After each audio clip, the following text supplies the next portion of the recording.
This is Red Ice Radio.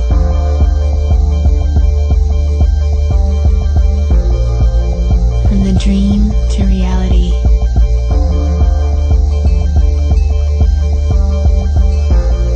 RedIceCreations.com. Dear friends, new and regular listeners, it's great to have you with us. Thank you for spending some of your time with us today. My name is Henrik. Keep your browser tuned to RedIceCreations.com, our website. Bookmark it, subscribe to our RSS feeds, our free newsletter to follow us on a regular basis. If you, just as we, are interested in some of the most important and interesting subject matters, we're talking about everything from conspiracy to spirituality and so much more. We want to know, it's as simple as that. We have an interesting program for you today with Rosalind Peterson. She is the California president and co-founder of the Agriculture Defense Coalition, formed in 2006 to protect agricultural crop production from uncontrolled experimental weather modification programs, atmospheric heating and testing programs, and ocean and atmospheric geoengineering programs. In 1995, she became a certified USDA Farm Service Agency crop loss adjuster, working in more than 10 counties throughout California. Rosalind earned a BA degree from Sonoma State University in Environmental Studies and Planning, with emphasis on agriculture and crop production.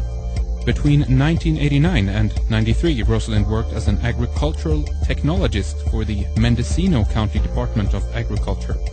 She has won several awards and recognition for her extensive efforts to protect drinking water supplies from toxic chemical contamination in Martinez, California.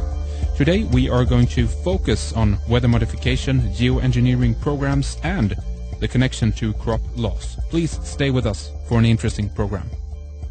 Okay, it's excellent to have you with us here on Red Ice Radio. Rosalind, thank you for coming on. Thank you for taking the time here today to talk with us. How are you today, Rosalind? Oh, I'm just fine, and it's an honor and a privilege to be on your show today.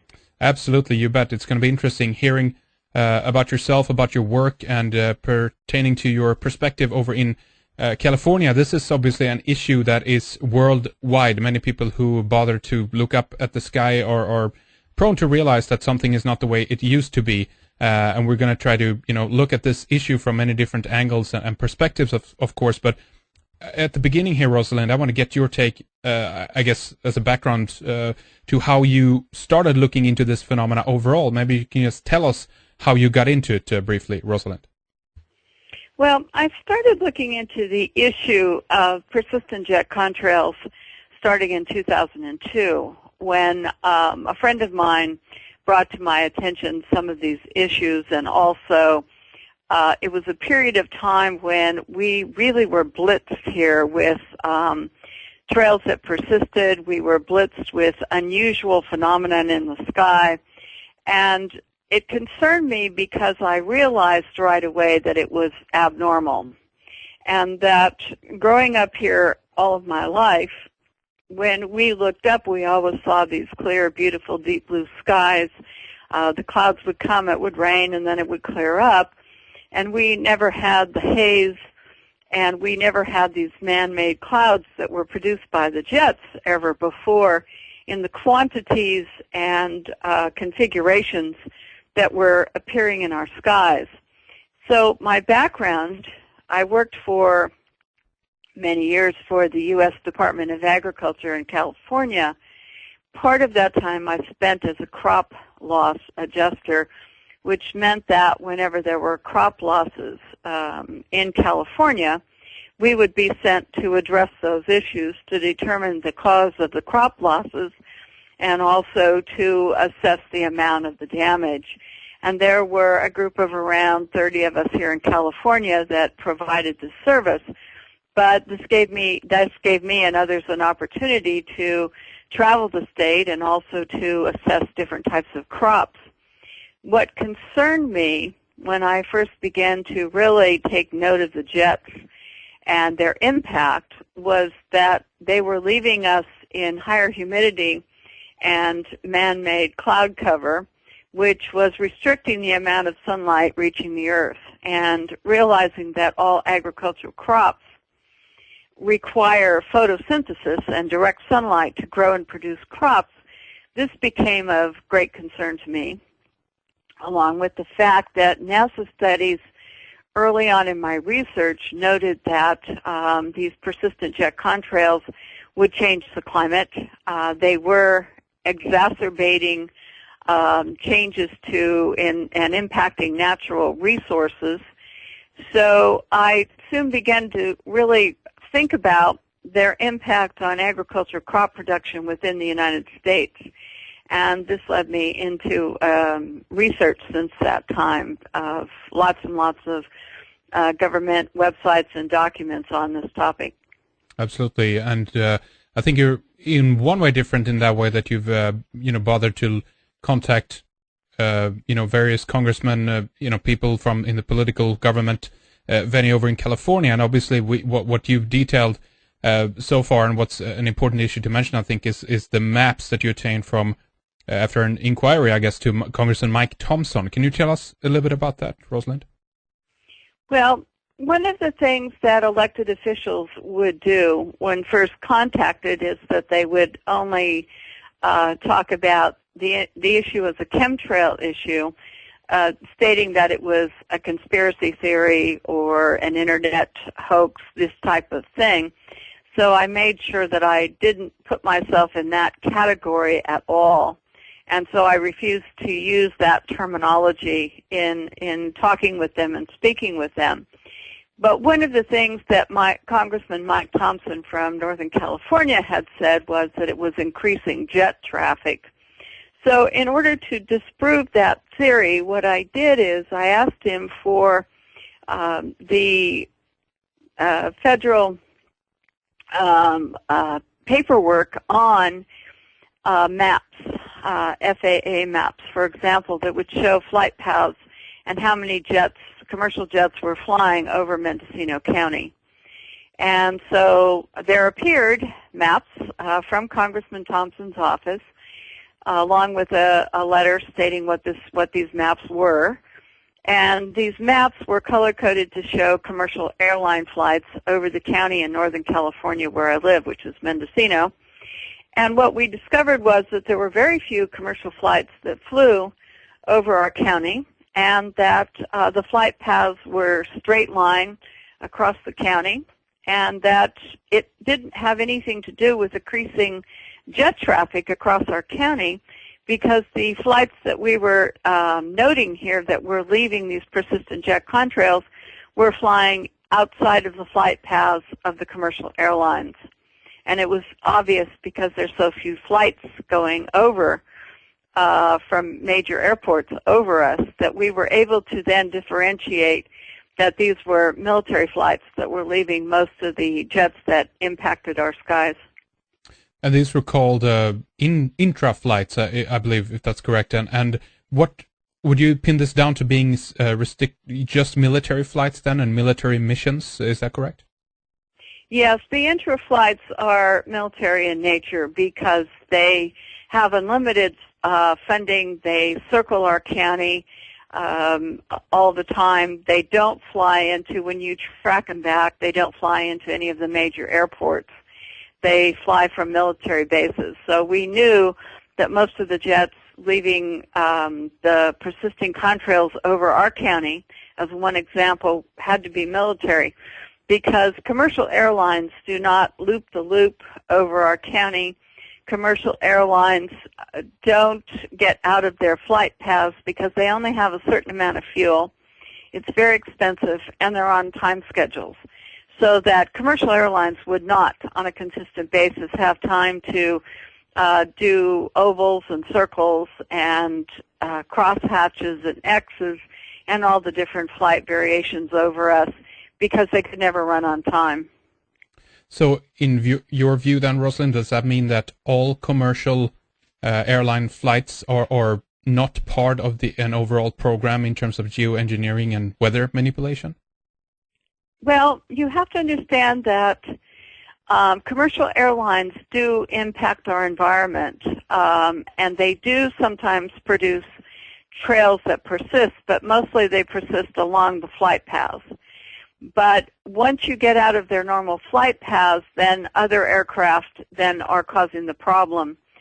So it's hard for me to know what the commercial airlines are paid to do with regard to keeping our skies in man-made clouds and haze.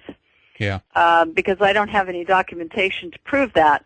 However, the military aircraft that fly over us all the time are definitely engaged in different types of patterns and different kinds of man-made cloud releases and different types of configurations and haze.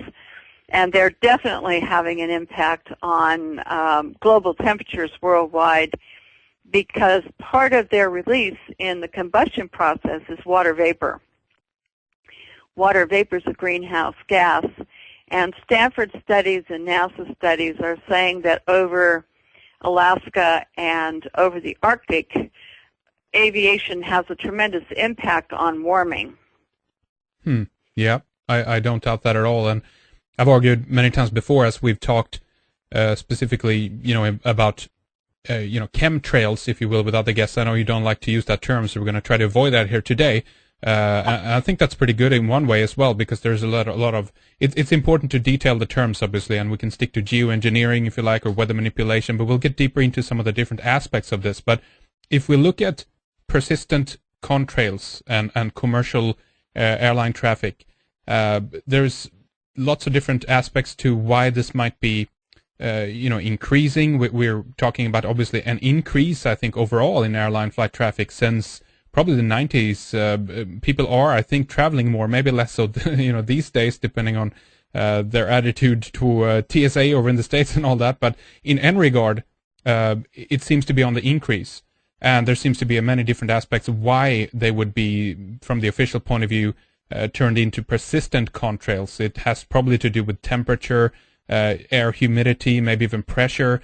Can you talk a little bit about that? Why does it seem to be in certain cases that they stay up there, in other cases they go away right away? What do we know about that so far, Rosalind? In the late 1980s, the jet engine was changed, especially in the military portion. Ram jets were in, and they produced more water vapor, which is a greenhouse gas. And also the military changed from JP4 jet fuel into JP8, JP10, JP5, and there were lots of additives put into the jet fuel by the military. The Ram jets also created more water vapor as a greenhouse gas. So the military applications and usage would produce more water vapor, which is considered a problem, an ever-increasing aviation problem. The JP4 continues to be used by commercial airlines for the most part, and they did convert over all the way to ramjets because there would be an expensive conversion over for some of the new, more sophisticated engines. In the meantime, the increasing water vapor, according to IPCC and Stanford University reports, is causing warming over the Arctic and also warming over Alaska and other areas, and that this is problematic. Plus, aviation's impacts in general are tremendous, and there's several reports talking about these impacts. I cannot specifically say here in the United States that air traffic is increasing as flights are now combining so that jets don't fly almost empty or half full. So I don't know that there's an increase in jet traffic exactly, even though that's the mantra that everyone likes to say.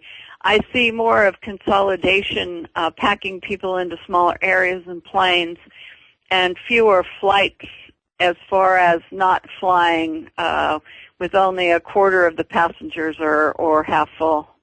Okay, interesting. I want to go back to this idea there of the difference then between military and commercial airline traffic, because there's a difference there, and at least from my perspective, Rosalind, what I've been able to see, over the area where I am, personally in Sweden, there definitely is a military base not too far from here. I hear jets go back and forth. Military jets, they tend to obviously fly lower than usual if they do tests and things like that. But what I see and the planes that I see that it's causing these persistent kind of clouds that are smearing out over the sky, or seems to be anyway, I say, because I don't have proof of that, but it seems to be pertaining to the commercial airline traffic, So what I would like to ask you is if we can talk a little bit about the fuel again, then, if you believe that there could be a change in the fuel, meaning that we're not talking about a program where people are involved and if you will, then in the know of what is going on, but this could actually simply just be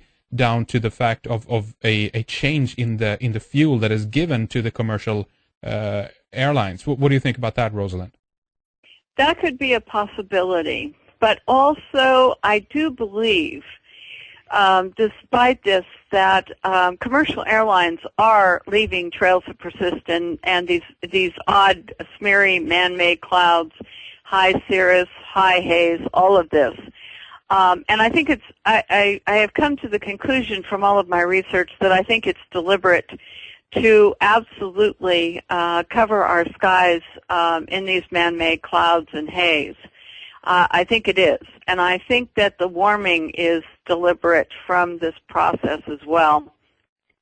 Interesting. Yeah. So they're definitely part of some kind of experimentation program. I want to ask you a little bit later about NASA, NOAA, what they've been up to. You've been attending, I think, some of those meetings, and we'll talk about that. But do you know who produces the jet fuel today? If that's in accordance to those who develop the engines, and if you will, then they're given a recipe, and then the different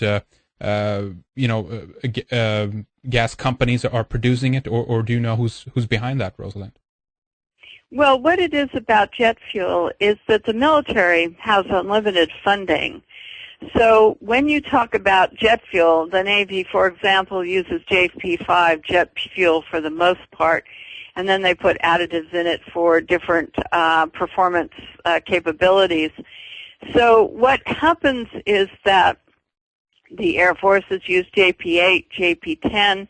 There's different kinds of uses, and the manufacturers, of course, that manufacture regular jet fuel will manufacture for the specifications for the military, and then the military purchases it. So I don't think that there's any restrictions. The military just orders what they want, and then Boeing builds the engines and the jets, and these different manufacturers build the jets to the configuration that they want. Then they put this type of jet fuel in it. So someone suggested to me that when they looked at the map, or I stumbled over this information actually on the web, and that was pertaining to some of the maps as well, and the intra flights that you discovered, because the maps carried a logo, and I want to get your take on this, from a company called ATAC. Interesting name, of course, but ATAC.com is the website for there, and they are allegedly experts in aviation simulation and analysis. So someone suggested that the yellow lines on the maps, the intra flights, were pertaining to simulated and not actually real flights. Have you heard about that, Rosalind? And what's your take on that, if so? No, those were real flights because they were given by the FAA to Congressman Mike Thompson as being actual flights and the flight paths over our county on that particular 24-hour period. And then, Rosalind, we have the question of, obviously, if all the military flights are mapped and tracked, and who has access to that, because, again, there is a difference here then, right? So we could also be talking about flights which are not showing up in the official record. Do you believe that could be true? That could be true, too. I can't speak to that, but there could be flights that they don't want tracked, and so the FAA then wouldn't put them on the maps. And that could be quite true, too. But the interesting part is the commercial airlines, because the straight line track patterns, from those maps we can watch where they fly all the time. So we know exactly where they are, and you can see them from where we are. So people can follow where the actual flight of commercial airlines are going versus these other planes that deviate consistently. I see. So why don't we talk a little bit about some of the the programs, if you will, then that are running within NASA and NOAA and so forth, and what their particular angle might be, and what you think about that. You've attended some meetings, I believe, and maybe we can talk specifically about something called NASA Ames, perhaps, Rosalind. Yes. In 2006, there was a week-long meeting held at NASA Ames in California, and they discussed geoengineering was the main topic in November 2006. And they opened it up to the public for a day, and they had many of the speakers speak at this public forum on geoengineering at that time. And geoengineering is talking about, in this reference, of atmospherically putting up programs that would modify the environment in the atmosphere or through the oceans. So you could have ocean iron fertilization, for example, in our oceans, which is ongoing, or you could have upper atmospheric particle and chemical releases where they would try to restrict the amount of direct sunlight reaching the Earth in order to allegedly cool us down. Now, do you believe that that's true? Do you think that from their point of view, then, this is a benevolent motive? They're just trying to experiment. They're trying to see if this has any effects because they are truly concerned, I guess, about global warming. Do you think that that could be the case? No, I don't think they're concerned about global warming. And here's why. If they were concerned about global warming, then they would be tackling the aviation problem of the jets and the water vapor releases by the jets because it's a greenhouse gas. And they would be tackling the problem of increasing water vapor from aviation over the Arctic and Alaska in order to decrease melting. And so their expertise would be directed in reducing our impact and in other words, those programs immediately in order to move those areas into not warming. And as it is, what I think is happening is that in order to get into the Arctic and Alaska in certain areas which are normally frozen over, have been in the past, the oil companies and can't exploit the natural resources, and different countries can't exploit the natural resources in those areas. So if you warm up those cold, frozen areas so that they can be exploited, there's a financial reward to that that could be astronomical. Interesting. I'm really thinking that it's a deliberate attempt to warm those areas deliberately. Otherwise, the geoengineering group would be talking about reducing the impact of aviation today, and the hearings from the UK Parliament to the U.S. House of Representatives would have had experts on that talking about aviation, which they did not. Was this the Global Geoengineering Governance? Was that a meeting, or it's an umbrella name for something, right? Let me explain what has taken place since 2009. The UK Parliament has held a series of hearings with reports involving geoengineering, the programs, and global geoengineering governance. In other words, where they would set up a governing body to allow these different geoengineering programs to be initiated with rules and regulations. And at the same time, the UK was going through these meetings and hearings. The United States House of Representatives Science and Technology Committee held 3 hearings, one in 2009 and 2 in 2010, on geoengineering and also global geoengineering governance. In other words, to set up a funding mechanism and to set up a way that they could start putting these programs into operation. But what was interesting about both of those is that they never, only the promoters really of these programs were allowed to speak at either hearing. They didn't have anybody in forestry to talk about the acid rain problems from putting up particles and chemicals into the atmosphere. They didn't have anyone from ocean scientists, biologists. No one was speaking on any of the adverse consequences, which were admitted during the course of those hearings, but which were they never had anyone questioning, in other words, these so-called climate scientists on their schemes. Mm-hmm. What they did is they were only having testimony mostly from people that wanted to implement them. I see. It's very, very interesting. There's so many different, aspects to look at of why the motive would be for this, of course. And a little bit later, I want to get into some of the particulates that you've been speaking about that's been found. There seems to be an increase in certain chemicals, metals, and so forth as well. We'll address that. There was a few other things I want to talk with you about has to do with the cloud seeding again then, because the idea, I guess, is with a thicker cloud layer, you'd have more sunlight bouncing back into space, and therefore we'd have a cooling effect. So from their point of view, or one of the reasons we're given, I guess, in that sense, an unofficial reason so far, would be that this is the way to combat global warming. But as we've seen, or as many people have reported, there's other things in the actual clouds, and I don't know if this is the case with all cloud seeding, but in some cases there seems to be metals in there as well. And maybe we can talk a little bit about how you've managed to track this, or the samples that you've taken that indicates an increase in things like barium, aluminum, and things like that, Rosalind. Okay, you've asked me about 4 or 5 questions here, so let's kind of start through the grouping. Okay. Okay. The first thing, talking about how I know that there's an increase in chemicals and particles, is that the United States is conducting upper atmospheric tests and have been for years.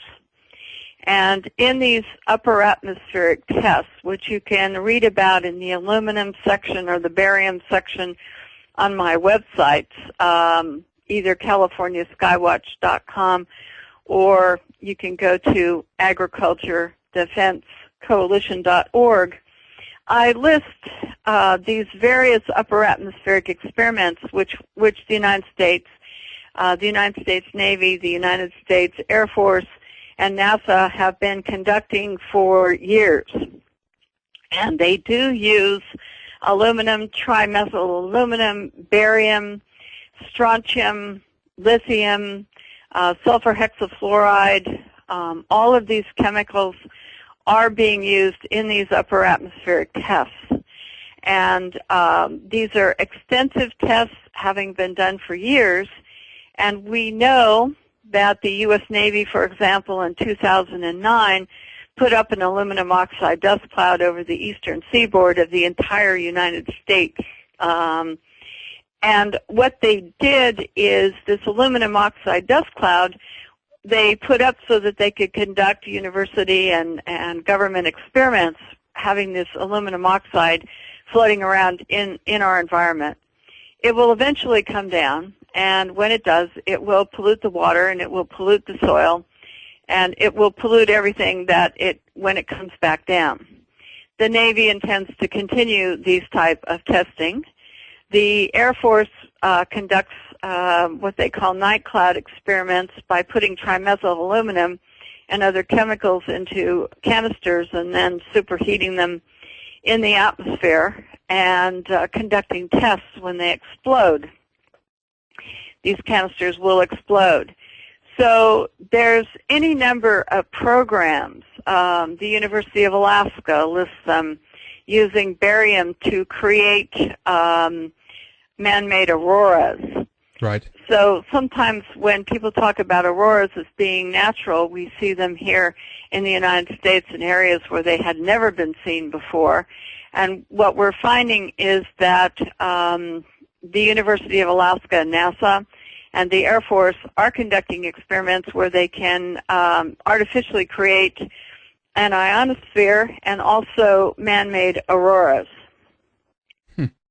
That documentation is online as well.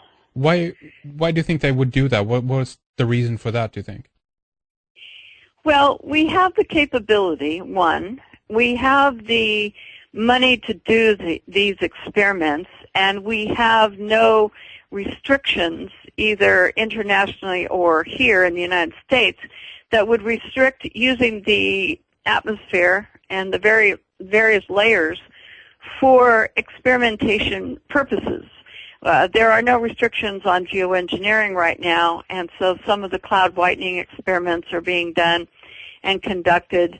A new geoengineering experiment by the UK is about to begin, where they're going to take this balloon, they're going to loft it into the air, and they're going to add salt from seawater. They're going to push that into the atmosphere above us. And so that's one of the newest that was reported in The Guardian in this last month. I think September 2nd was the date. But all of this experimentation, anyone can use our environment around us as a physics laboratory. And I think having the money and they want to do the experiments, even if it's detrimental. And the scientists that spoke at NASA Ames in 2006 were of a mind that they were the new gods of the environment, and that these climate scientists, so-called scientists, felt that they were the new gods, the new stewards of the environment, and if they wanted to conduct an experiment, supposedly to save us, that they should be able to conduct those experiments, and that the public really didn't need to know. We just needed to be willing to know nothing but be the subjects, the guinea pigs in their experiment, and live within the experiment. Very interesting, that the mindset, obviously, of some of these scientists then in that sense. So do we know if these are people who are associated solely with the government, or maybe they are part of other companies as well? And if so, do you think there would be an interest from their point of view of doing this kind of work, Rosalind?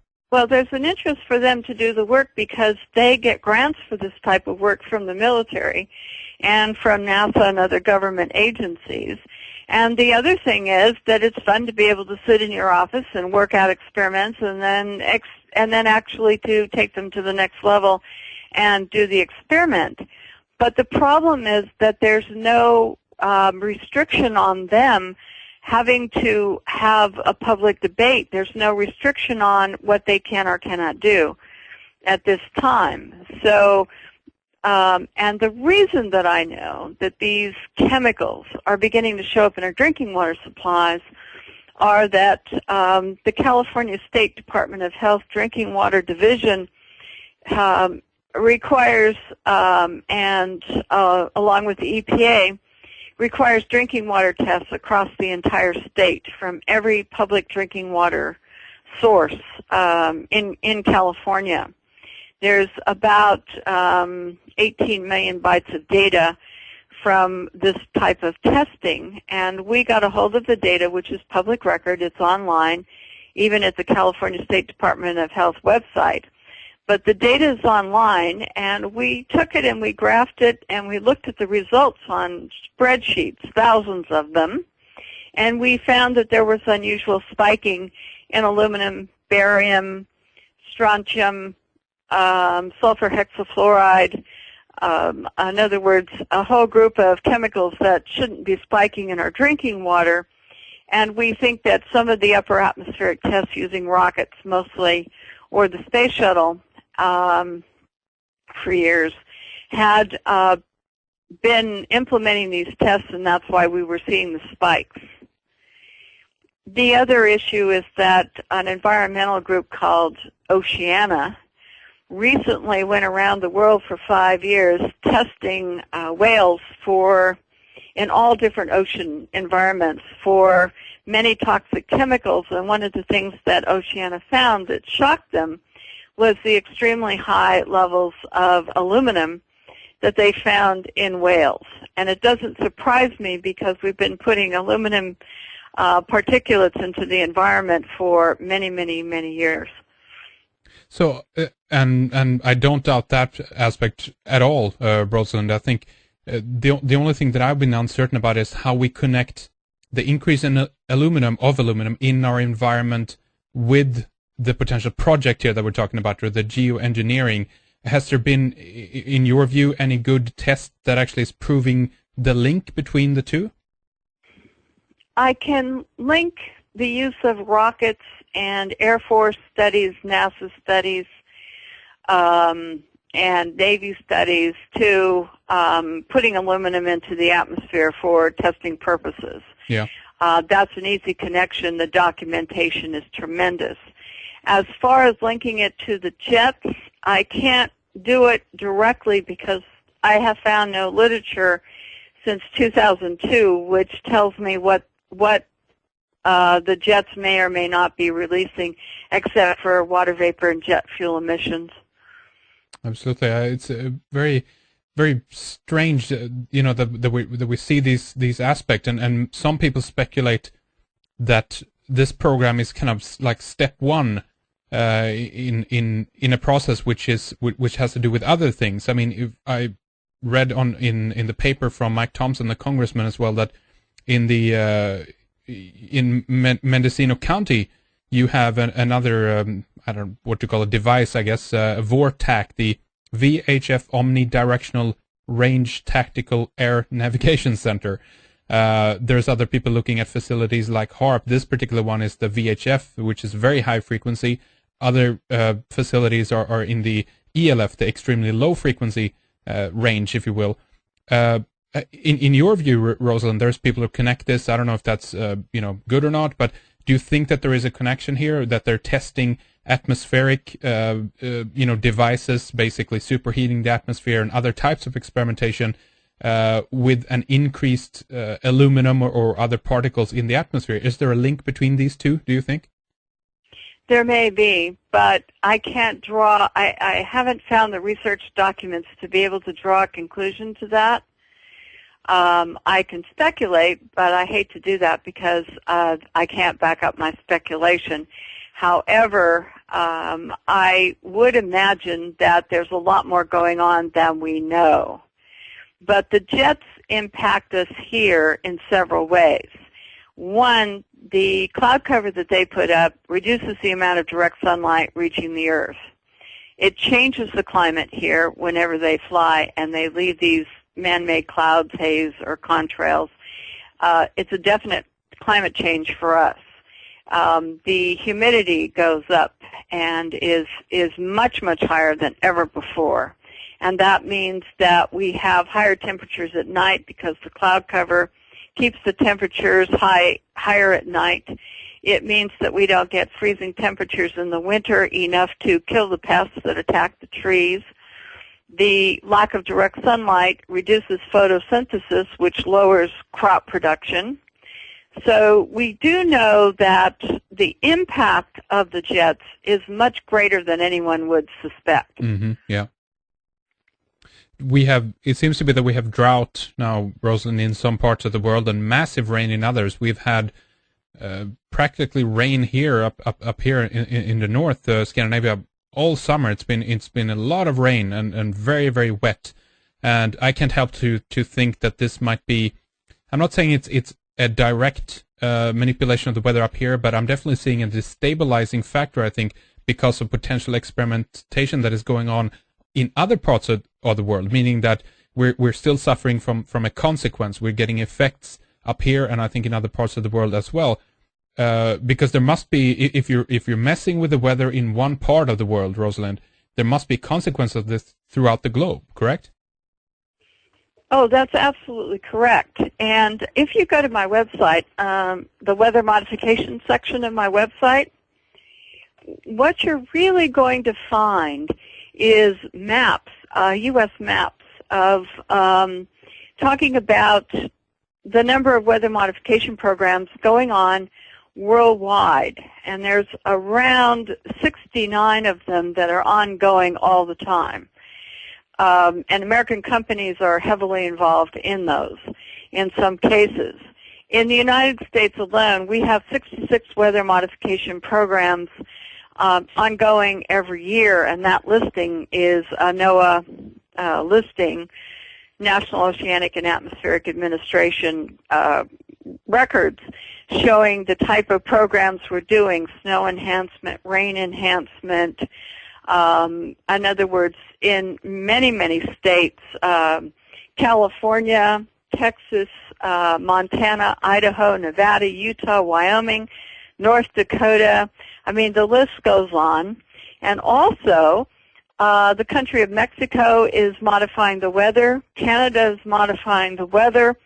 And these are having international effects. Yes. You cannot modify the weather in one place without it being detrimental to some other location or area. And this is what's not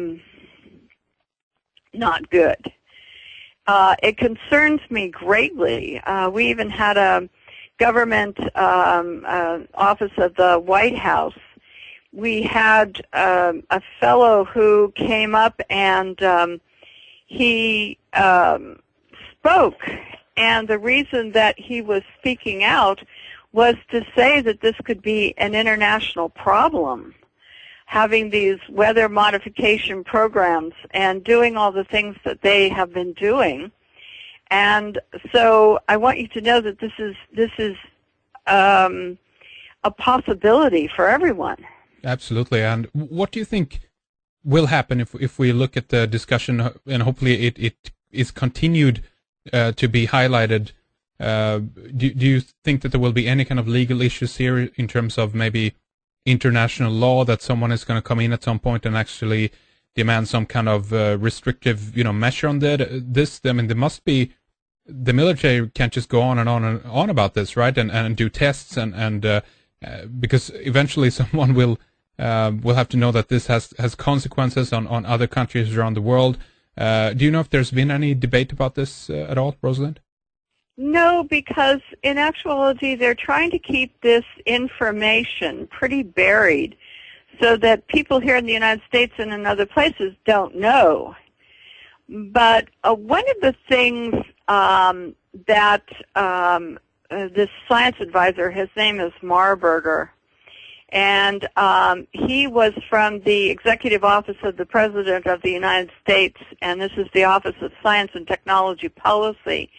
In 2005, in reference to a bill that never passed, but they tried to pass to get more weather modification programs going, he writes, the Departments of Defense and State, there's national security implications. He said, because small-scale weather modification may promote rain in one area to the detriment of another, weather modification could result in litigation or private citizen litigation against the modification programs themselves. That's why they don't want to do them, because there could be that type of litigation. If you don't know that the weather is being modified or who's doing it, then it would be impossible to start any type of litigation for adverse consequences. Yeah. He goes on to state, the legal and liability issues pertaining to weather modification and the potential adverse consequences on life, property, and water resource availability resulting from weather modification activities must be considered fully before the U.S. government could take responsibility for any new research programs. However, we are doing them. The international and foreign policy implications, he writes, small and large scale, for example, hurricane weather modification efforts could benefit the United States to the detriment of other countries such as Canada or Mexico. Given global weather patterns, whether one country owns its weather so as to assert intra-border control with extra-border consequences must be considered under present international conventions. The manner in which such a program could benefit or harm the present U.S. positions on foreign policy matters such as global warming, climate change, should also be considered. Very, very interesting. And as well as you're reading that, Rosalind, I'm reading about environmental modification, NMOD weaponry, that allegedly was banned by a UN convention, a treaty in 1978, the UN Convention on the Prohibition of Military and Other Hostile Uses of Environmental Modification Techniques. force the end of such programs overtly anyway. And the question is, this obviously hasn't been kept up, but at the same time, as you kind of argue there, if no one is aware what the programs are, or actually is willing to look into it, then we don't know if it's going on. And if we don't know if it's going on, we can't enforce any law or urge anybody to look at these laws, right? That's correct, and that's why I've been trying to get out the information that we are modifying the weather, that American corporations are modifying the weather in other countries as well, and that foreign countries are modifying the weather. And I think that the excesses in climate that we're seeing not only are produced by the jets producing the man-made clouds, which changes the climate, but also are produced by these weather modification programs. So where they may benefit one area, I think that they're causing negative consequences in other areas, and that's why this should be an international discussion. Mm-hmm. Yeah. And these programs are not, a lot of them are not secret, except probably for military applications. But I still feel that there's a lot being done that we don't know about, but what we do know is enough to bring red flags into looking at the situation. Absolutely. There's more I want to talk with you about, Rosalind, in the next segment, in the next hour here, as we begin to get into some of the aspects of crop loss, food production, and things, what kind of consequences this is going to have on that, and also in the long term and long run, of course. There's other aspects in terms of the, what NOAA has been up to, and there's other documentation I know, and other organizations that want to ask you about, and what your take is on this, specifically pertaining to. It's an old one thrown around. I mentioned it many times before, but it's a good one because it shows some of the inspiring aspects of what the military is doing. It's called Owning the Weather in 2025. It's a document from, I think it was back in '96 or something like that. But we'll talk more about that later. Let's first of all talk a little bit about where people can go to find out more information about you, about your work, and how they themselves can I guess get involved in one sense. You have CaliforniaSkywatch.com that you mentioned before, the website. Now, is there anything you want to say about the site or other websites that you want to give out to our listeners, Rosalind? Well, there's two websites. They're interconnected by what I call a categories section. And you can look at the categories section, and you can look at alphabetically the different items that are listed on either website. Or you can go to the search engine on each individual website, and you can search for terms or short sentences, things like that. The search engine is individual to each separate website, whereas the category section will transfer you from website to website depending on what you click on. The AgricultureDefenseCoalition.org is a website that I originally put up to discuss agricultural issues. But then I found that there were a number of issues which impact agriculture, which had to do with the type of chemicals being used atmospherically, that had to do with solar radiation management and geoengineering, and other issues. So I began to put up related issues to agriculture. Absolutely. There is a connection. It's an interesting one, and it's a big one, again, if you think about the long term and what the consequences of this might be. And we'll get into that then in the next segment. But again, here, the website's CaliforniaSkywatch.com and then AgriculturalDefenseCoalition.org. And I will have the links up on redicecreations.com as well, so you can click through from our site with ease, as it were. Okay, well, stay with us then, Rosalind. We'll take a short break here, and then we'll continue with more in the next segment. In the second hour, we proceed to discuss crop loss, food production, and the photosynthesis process, and how less direct sunlight affects crops. We also talk about genetically modified crops, the new aluminum-resistant plants, quality of our drinking water, and how all of this ties in with the elite agenda of depopulation. Rosalind argues that both we and the earth is being poisoned. People suffer from so many diseases and strange symptoms these days, and we specifically talk about vitamin D deficiency, rickets, and human memory loss. Very interesting. We have a system structured around a member section. When you subscribe to our website, redicecreations.com, you get full access to all our material going back to 2006. This is our full 2-hour radio programs, TV shows, webcasts, films, video interviews, audio commentary, and even the music that we do for our various productions as well. We have all our latest material and first hours of our radio programs available for free on our website for you to download or stream at your convenience. It's all commercial free, and when you feel you want to have access to all of our material and want to support our efforts, please consider signing up for a 3-month subscription for 15 euros. That's just 5 euros per month. All the details are on the website. It's really simple and easy. redicecreations.com. Go there to log in or subscribe. We'll be back with 2 excellent programs with John Lash and then George Cavaselas. After that, we have queued up Ahmed Osman, Frank O'Collins, Jose Escamilla, Alan Abadessa, Joseph Perel, Tony Bushby, Pepe Escobar, Nick Bryant, Ralph Ellis, Gilad Atzmon, and Peter Dale Scott, to mention a few. Thank you for staying with us.